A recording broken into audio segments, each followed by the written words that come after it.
Hello, my name is Garrett Clark, and my teammates are Jake Farrell, Colin Sorensen, and Ethan Winger.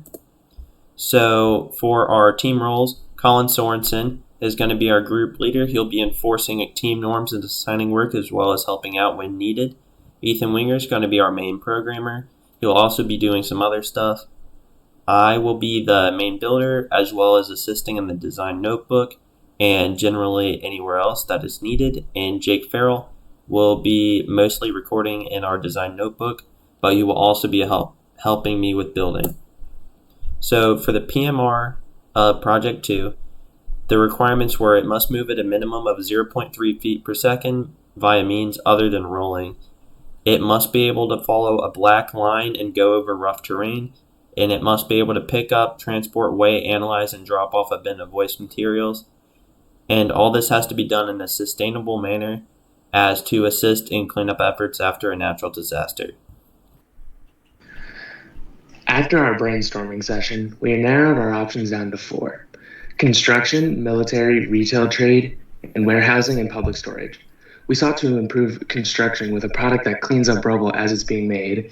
We wanted to save lives in the military with a device that can move bombs out of harm's way.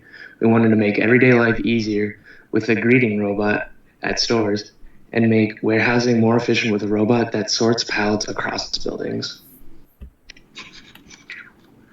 The market we chose was warehousing and public storage. We chose this because the overall market looks to expand over the next 5 years, and our product would allow the company to make a one-time investment rather than pay a normal hourly wage.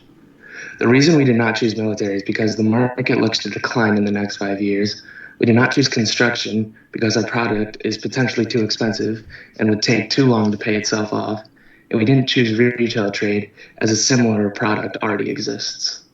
I'm Jake Farrell, and for the customer needs the product meets, it can read barcodes on goods, so it's going to have a barcode scanner on the robot somewhere, and workers in the factory are going to have to place barcodes on goods and pallets, and the robot will be able to read those and determine what the goods are. It can then transport the goods where they need to go by following the line through the warehouse, and it's going to also be able to reduce human error and remove dangerous working conditions because the humans aren't going to be operating forklifts and being in the dangerous conditions. The robot will be doing those for them. And for new product application and necessary modifications, like I said, it's going to use a forklift. So instead of the claw design, we'll have to change that to more of a forklift design so it can pick pallets up. It'll be able to read barcodes put on goods.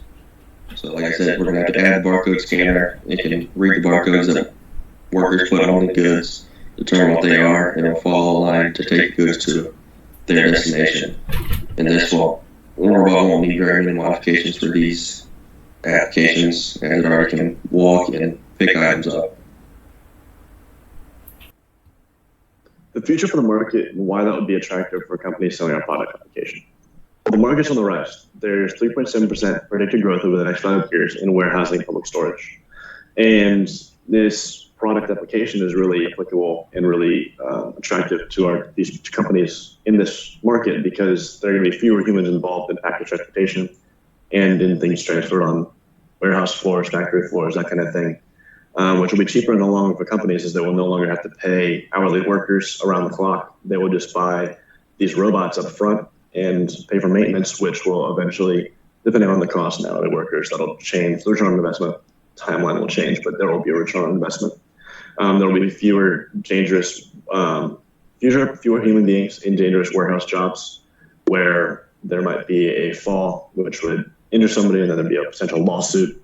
More reliable workers, all the robots are exactly the same and can produce the exact same thing and run on the same schedule and can work around the clock because they don't need rest. They don't need vacation days. The factory does not need to be, the factory or warehouse does not need to shut down at all, which will just lead to a more efficient workspace. This market, customer segment, and end users are the greatest for potential sales for our product application simply because this was the market we had the strongest idea for. The ideas for the other markets we had were good, but they did not have the same upside that this idea did.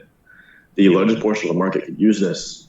Looking at the other industries that we looked into, the application we had would not have the same impact, and the same number of people wouldn't be able to use it. In retail, it's a very lucrative business, but it's not going to have the robot that delivers products to customers in stores is not going to be as impactful as the robot that basically takes over the warehouse, as is the case today in this one, which is also why there's the greatest need in the warehousing and public storage industry.